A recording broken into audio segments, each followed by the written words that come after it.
I think philanthropy is a big part of the problem. I think that what it does, and all the contributions that are made by remarkable young men and women who fill that culture and that space, has still missed the mark.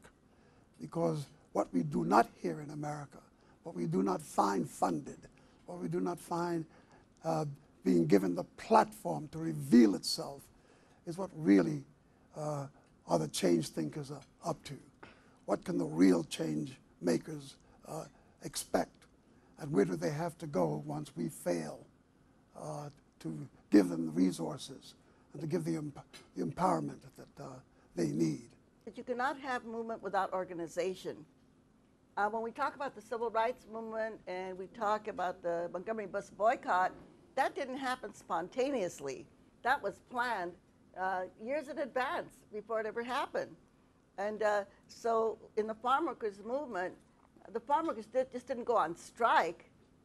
There was a lot of organizations. Cesar and I organized for 3 years before that strike, meeting with farm workers in their homes to make them understand that they had power and that they could make changes, and that nobody would make those changes for them, that they had to make those changes, right?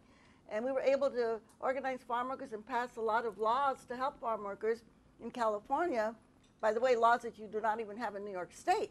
40 years later, you don't have those same laws to protect farm workers here that we have in California. But that took a lot of base building, you know, empowering people. And oftentimes what happens with philanthropy or foundations, they'll fund a program.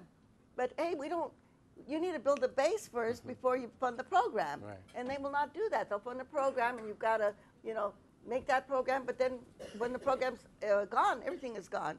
And that's what I think foundations need to do. They need to fund organizing, just basic organizing, civic engagement, so people can vote. You know, people can understand why they have to vote, why they have to stay on top of their legislators once they get elected. Right. And this is very basic stuff. I remember back in the 70s, Sergeant Schreiber, you know, they actually funded community organizations all over the country from the government. This helped build the civil rights movement.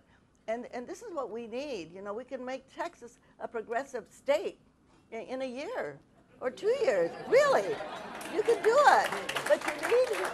But we need people on the ground that will go out there and organize those folks out there and let them know that they have power and that they have to vote.